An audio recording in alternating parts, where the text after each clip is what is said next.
Hi, welcome to my channel and this video. Um, my cat just jumped on the table. Anyway, recent reads. So this time I have 3 books I want to talk about. Yeah, let's start with the first one. Let's just make the intro really short because I don't have anything to introduce this time. I'm gonna start with the first book, and this is Song of the Silk Road by Mingmei Yip. Now, this book was gifted to me by my sister, and honestly, I would say all of the books that I've read that my sister has given me before have been less than a success. So I was really interested to see how this would turn out, and I made it a point to finish this book because some of the books that she gave me before I would DNF. So what is this book about? So this is a novel about a Chinese American woman. Her name is Lily, and she's a struggling writer. Now one day she receives this really strange kind of like message from her aunt, whom she has never known, telling her that she could, the aunt could give her $3 million if Lily can complete a series of tasks in China. And because Lily is like broke at the time, so she sort of agrees to perform these tasks in exchange for that $3 million inheritance money. And yeah, I mean, the premise itself sounds really interesting. It sounds like it is setting up to be a nice adventure novel, and most of the novel is going to be set in China, where Lily is expected to perform all those tasks. Some of them are kind of strange, including having sex with a monk. So yeah, it does sound kind of interesting, isn't it? Although I actually found myself not really enjoying this book after a few chapters in because of a few reasons. Now, first reason is that I find Lily as a protagonist to be a bit bizarre. She is written as a person with some struggles of her own, very natural struggles, financial struggles and stuff. And so the motivation, I would say, is kind of there. But when she is written as a person who is traveling around China, suddenly she turns into this kind of magnet for men, which I think is, honestly, it's a little bit bizarre because I did not expect that from this novel, especially from what I've read at the back. No, not at the back, at the flap here in the description of the book, and also after a few chapters in, I did not expect that change in character. So when Lily is in China, suddenly she becomes like this really attractive person, who inexplicably cause or draws in some important male side characters. So I thought that is kind of strange.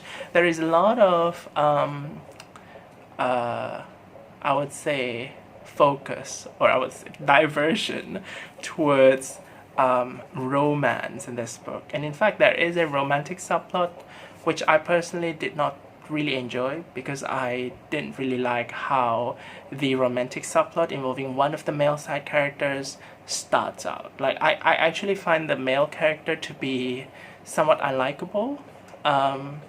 In fact, sort of creepy, because that male side character who would eventually become this love interest actually, to me, comes across as someone who is who doesn't take no for an answer, and I just don't really like that in a character who would be rewarded later in this novel. Anyway, yeah, that's another diversion in my video. But yeah, overall, I think that this book is just kind of strange. I also did not really enjoy how certain people, especially those who live in live in poverty, for example, live in a rural area, how their lives seem to be somewhat romanticized by the protagonist who comes from a more urban background, more, I would say, first world background, right? So I find that to be kind of a little bit grating, to be honest, though.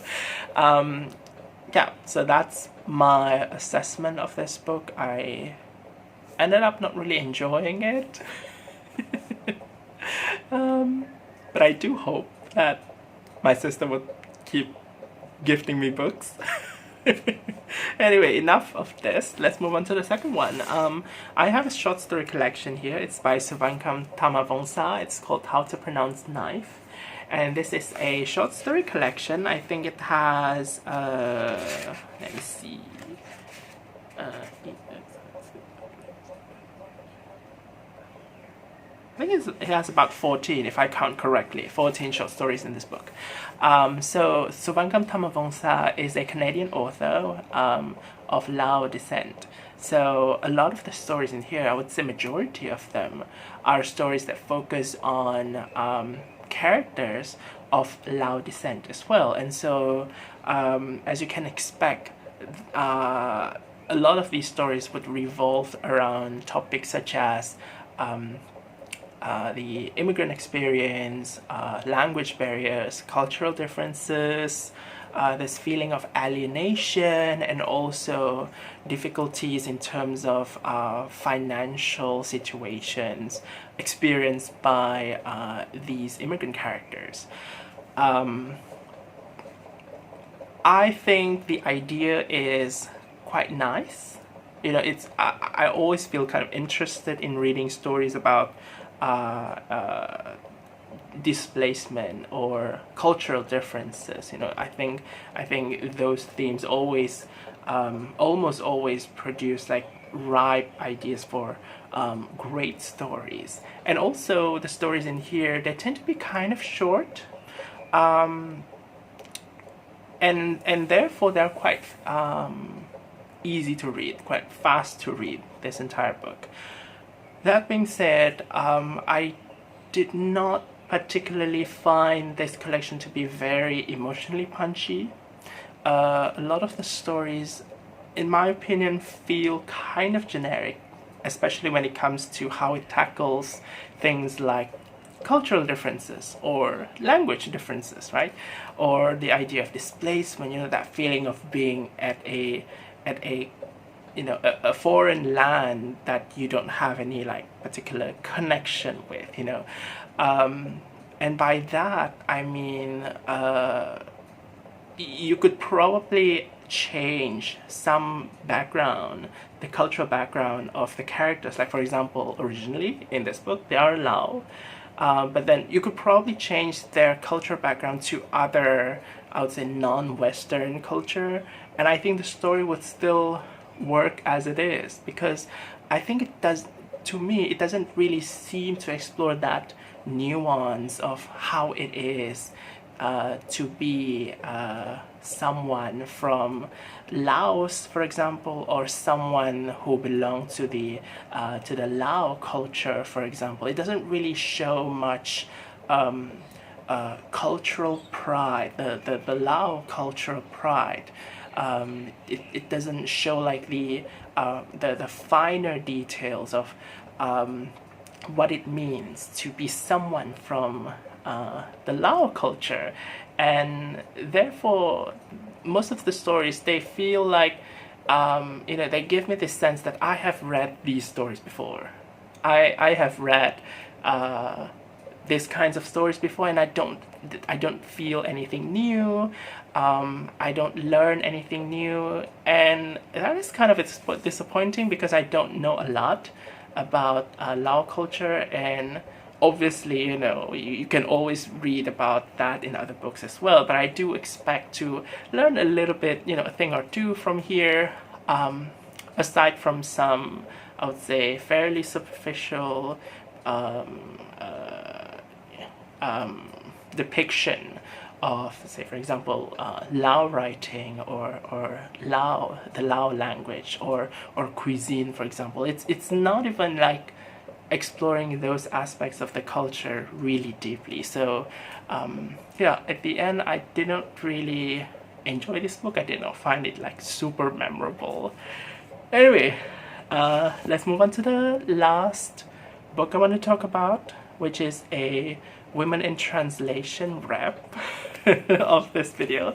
And I have a children's book originally published in Greek in 1911. It's called A Tale Without a Name. It was originally written by Penelope S. It was translated into English by Mika Provata-Carlone, also translated by the same also illustrated by the same person. And so A Tale Without a Name is a story about how a kingdom, a nameless kingdom that used to be glorious, how it is now currently in a state of derelict. And you know, things are just really bad in that kingdom. Everyone is poor, even the king and the queen and everyone in the court, the castle. They live in this like sort of poverty where even they sort of struggle to find food. And so everything is kind of crappy in this kingdom because of the weak governance of this king. And it is about how this kingdom eventually restores its glory thanks to the leadership of its prince. And so therefore we can say that the prince is the main character of this book. And this book pretty much shows us what this prince does, starting from how he finds out like the actual condition of the kingdom he lives in, and the things that he learned along the way about, you know, the people, the condition, the living condition of the people, and how in the middle of this book something is looming and is going to happen, which triggers this prince to step up and rise to the occasion, because the king is like weak, right? And so I would say, I don't know, I mean, I was interested in reading something different, you know, because this is a children's book published in 1911, originally written in Greek, and so I'm like, you know, something different. But I just thought that the story to be a bit generic. The characters are quite generic as well. The setting is generic because it is just a nameless kingdom. So it could be any kind of kingdom. It doesn't really show like what's special about this kingdom. It's just a kingdom. You know, it's a kingdom that used to be grand and successful and big, and now it is like in a state of being abandoned by its people and its rulers. You know, it's a kingdom that has fallen out of its golden days. But there's nothing else really special about this kingdom. As for the characters, we have the king, the queen, you know, the usual residents of a castle, you know, the princesses and the prince and stuff. But there's nothing else really special about these people. They are like cardboard cutouts of, you know, say a king. Even the main character, the prince, is someone who is just a really... he learns something along the way. He does have a bit of development, so I wouldn't say he's a flat character, but he's just really boring. Very bland. I don't think he has a name at the beginning of this book, but he would later be Christian towards the end of the book. So even when it comes to the name, like he feels like a placeholder of sorts. So And the story itself, in the plot, how the plot develops, how the character, the prince, is developed, everything just feels like really predictable. And I get that maybe it's because this is a children's book, but I think it's a little too simple for a children's book. I think when it comes to children's literature, I do expect to feel a sense of wonderment at least. I, as a child, would definitely expect that from a book that I'm reading, especially if the book takes place in a sort of magical kingdom-ish setting, right? I would expect some kind of this sense of adventure or excitement, but I didn't feel any of this in here.